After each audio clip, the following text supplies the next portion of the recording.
خواتین کا اذان سے پہلے نماز پڑھنا۔ میں نمازوں کی اذان کا انتظار نہیں کرتی بلکہ کیلنڈر پر نماز شروع ہونے کا وقت دیکھ کر نماز پڑھ لیتی ہوں۔ کیا میرا یہ طرز عمل ٹھیک ہے یا اذان کا انتظار کرنا چاہیے؟ مسز فردوس انڈیا سے۔ جی آپ نماز پڑھ لیں، کیلنڈر پہ دیکھ کے نماز ہو جائے گی۔ اذان کا انتظار خواتین کے لیے ضروری نہیں ہے۔ البتہ فجر کی جو صبح صادق کا جو نقشہ ہے نا، اس میں اختلاف ہے۔ بہت سے علماء تو کہتے ہیں یہی جو فجر جو ہے یہ صبح صادق 18 ڈگری پر ہوتی ہے، اور انڈیا پاکستان میں نقشے اسی حساب سے چھپے ہوئے ہیں۔ لیکن حضرت مفتی رشید احمد صاحب اور بہت سارے ماہر فلکیات کی رائے ہے کہ 15 ڈگری پہ ہوتی ہے۔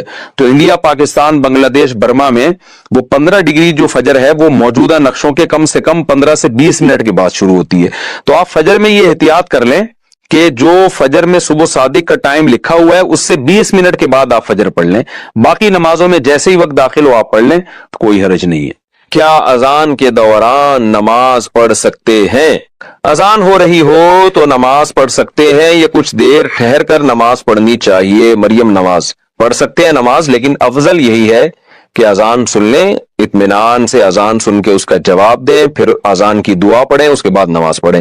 رسول اللہ صلی اللہ علیہ وسلم نے فرمایا کہ جب مؤذن اذان کہے تو فقولوا مثل ما قال المؤذن، تو وہی الفاظ دہرایا کرو جو مؤذن کہہ رہا ہے، لیکن حی علی الصلاۃ اور حی علی الفلاح پہ لا حول ولا قوت الا باللہ کہا کرو۔ تو اگر آپ اذان کے دوران نماز پڑھیں گی تو پھر یہ اذان کا جواب کون دے گا؟ تو اس لیے بہتر یہی ہے کہ اذان کے دوران اذان سنی جائے، انہی الفاظ کو دہرایا جائے کہ اللہ ہم بھی اقرار کرتے ہیں کہ تیرے سوا کوئی عبادت کے لائق نہیں، اور پھر آخر میں درود شریف پڑھ کے نبی صلی اللہ علیہ وسلم پر دعا پڑھی جائے۔ اللہم رب هذه الدعوة التامة والصلاة القائمة آت محمدا الوسیلة والفضیلہ وابعثه مقاما محمودا الذی وعدته انک لا تخلف الميعاد۔ آپ نے فرمایا جو اذان کا جواب دے اور یہ دعا پڑھے، حلت لہو شفاعتی، میری شفاعت اس کے لیے لازم ہو جائے گی۔ تو اتنی بڑی فضیلت ہے، یہ اس پر عمل کرنا چاہیے۔ محمد صاحبان سعودی عرب سے پوچھتے ہیں، میں جس علاقے میں رہتا ہوں یہاں مسجد تقریباً 2 کلومیٹر دور ہے اور اذان کی آواز بھی نہیں آتی، چنانچہ ہم موبائل پر ہی اذان سن کر اقامت کہہ کر نماز پڑھ لیتے ہیں۔ کیا اس طرح کرنا صحیح ہے یا ہمیں اذان اور اقامت دونوں کہنی چاہیے؟ نیز جو نمازیں پڑھی گئی ہیں وہ ادا ہو گئی کہ نہیں؟ بھائی اس طرح کرنا بالکل بھی ٹھیک نہیں ہے۔ نمازیں تو ہو گئی، اذان کے بغیر بھی نماز ادا ہو جائے گی، مگر یہ خلاف سنت ہے۔ فرض نماز آپ کو اذان کہہ کے پڑھنی ہے۔ ہاں اگر اذان کی آواز آپ کو آتی ہے، دور کوئی مسجد ہے جس کی آواز آپ تک آ رہی ہے، پھر آپ کے لیے اذان کہنا یہ ضروری نہیں ہے۔ عبداللہ ابن مسعود رضی اللہ تعالیٰ عنہ کا مشہور قول ہے، اذان الحی یکفینا، محلے کی اذان ہمارے لیے کافی ہے۔ لیکن اگر اذان کی آواز نہیں آتی تو پھر آپ کو چاہیے کہ آپ پراپر طریقے سے اذان کہیں، اقامت، اور پھر اس کے بعد فرض نماز ادا کریں۔ اذان کے بعد درود و سلام کا حکم۔ ہمارے گاؤں میں اذان سے پہلے اور اذان کے بعد صلاۃ و سلام پڑھا جاتا ہے، کیا یہ صحیح ہے؟ اس بارے میں رہنمائی فرما دے۔ خواجہ صاحب گجرات پاکستان سے۔ دیکھو بھائی، اللہ کے رسول صلی اللہ علیہ وسلم نے جو ہمیں اذان بتائی ہے وہ اللہ اکبر سے شروع ہوتی ہے اور لا الہ الا اللہ پہ ختم ہوتی ہے۔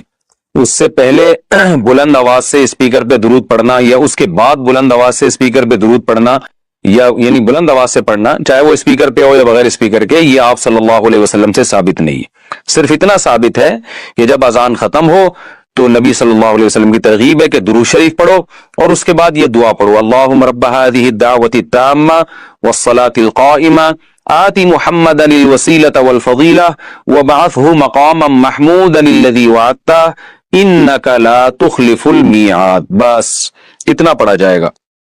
تو اس سے پہلے اور بعد میں جو پہلے تو درود شریف ہے ہی نہیں، لیکن اور اسپیکر پہ پڑھنا ہے تو اپنے طور پر کوئی کسی بھی وقت درود شریف پڑھ سکتا ہے، کوئی پابندی نہیں ہے، لیکن اسپیکر پہ جب آپ پڑھیں گے یا اذان سے پہلے بلند آواز سے پڑھیں گے تو لوگ یہی سمجھتے ہیں کہ یہ اذان کا حصہ ہے۔ تو جو کام رسول اللہ صلی اللہ علیہ وسلم نے نہیں کیا، صحابہ نے نہیں کیا، وہ کام اگر آپ ثواب سمجھ کے کریں گے تو وہ بدعت ہو جائے گا۔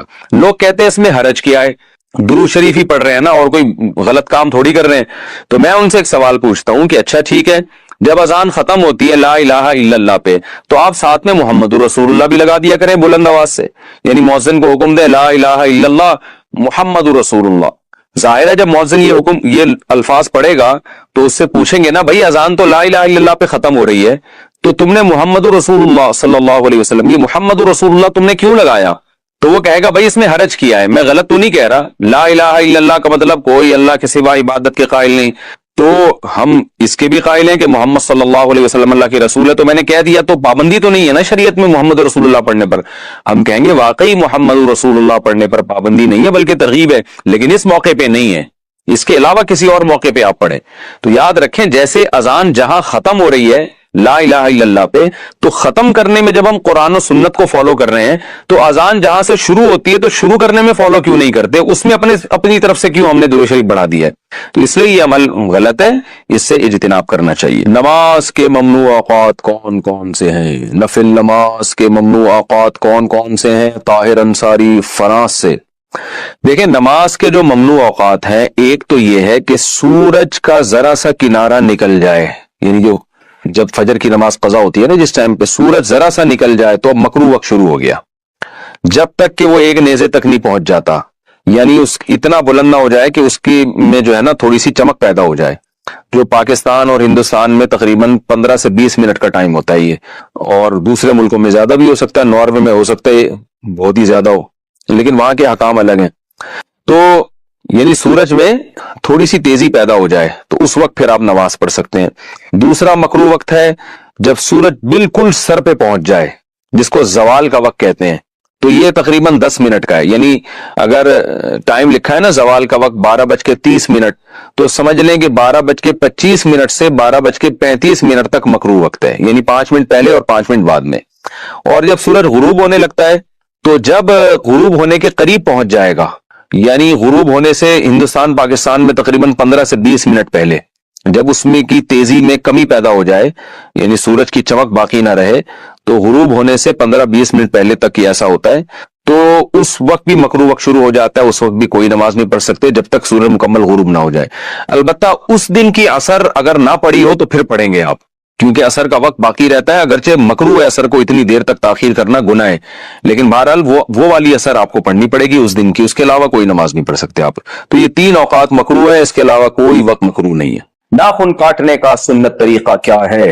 بھائی نبی صلی اللہ علیہ وسلم کے بارے میں سیدہ عائشہ فرماتی ہیں کان النبی صلی اللہ علیہ وسلم یحب التیامن فی کل شیء، نبی صلی اللہ علیہ وسلم ہر کام میں نا دائیں طرف کو ترجیح دیا کرتے تھے، رائٹ سائڈ سے شروع کیا کرتے تھے۔ تو بس یہی سنت طریقہ ہے کہ آپ دائیں ہاتھ کے ناخن پہلے کاٹیں اور بائیں ہاتھ کے ناخن اس کے بعد کاٹیں۔ اچھا دائیں میں بھی بالکل ہی رائٹ سائڈ سے شروع کریں تو اور اچھا، یعنی چھوٹی انگلی ہو گئی، یہ ہو گیا، یہ ہو گیا، یہ ہو گیا، پھر یہاں سے یہ ہو گیا، یعنی رائٹ سے لے کے لیفٹ کی طرف، بس اتنا کافی ہے۔ اور اگر کوئی یہ ترتیب نہیں کرتا بس اتنا بھی کافی ہے کہ دائیں ہاتھ کے ناخن پہلے کاٹ لیں، لیفٹ کے اس کے بعد کاٹیں، اور کوئی خاص طریقہ نہیں ہے ناخن کاٹنے کا، کاٹ لیں بس یہ ضروری ہے۔ آج کل خواتین نے ناخن بڑھانے شروع کر دیے، یہ حرام ہے، ناجائز ہے، اور برے لگتے ہیں ہاتھ دیکھنے میں۔ یہ پتہ نہیں کس نے ان کے دماغ میں یہ بات ڈال دی ہے کہ یہ فیشن ہے، یہ خوبصورتی ہے، خوبصورتی نہیں ہے۔ کتنی پریشانی ہوگی اس سے آپ کو، کھاتے ہوئے پیتے ہوئے، سالن ہے اس میں ناخن ڈوب رہے ہیں، ہر جگہ کی بورڈ استعمال ہو رہے ہیں کمپیوٹر کا، تو اس میں ناخن آپ کو، اس میں جو ہے ناخن ٹینشن کا ذریعہ بن رہے ہیں۔ تو اپنے آپ کو عذاب میں نہیں ڈالنا چاہیے، اور گناہ الگ ہے، گناہ ایک الگ ہے اس میں۔ تو ناخن کاٹنے میں انسان کی زینت ہے، ناخن بڑھانے میں زینت نہیں ہے۔ تو ناخن بڑھانے میں اگر کوئی خاتون یہ سمجھتی ہے کہ زینت ہوگی تو یہ تغییر خلق اللہ ہے، اللہ کی تخلیق کو بگاڑنا ہے، یہ مستقل ایک جرم ہے۔ اس سے نماز بھی مکروہ ہوتی ہے اور عبادتیں بھی مکروہ ہو جاتی ہیں، تو اللہ سے ڈرنا چاہیے۔ نبی صلی اللہ علیہ وسلم نے حکم دیا ہے ناخن کاٹنے کا۔ بالوں کے بدلے میں برتن لینا کیسا ہے؟ کیا مطلب بالوں کے بدلے میں برتن لینا؟ یہ سمجھ سے بالا تر ہے، میرا خیال ہے بعض لوگ بال بیچ رہے ہیں، اپنے برتن لے رہے ہیں، واللہ عالم یہ سوال ہی سمجھ میں نہیں آیا۔ بہرحال یہ جائز نہیں ہے، اپنے جسم سے نکلنے والی چیزوں کو بیچ کے کوئی چیز حاصل کرنا جائز نہیں ہے۔ نفل نماز کب نہیں پڑھنی چاہیے؟ 3 ٹائم ہے نفل کے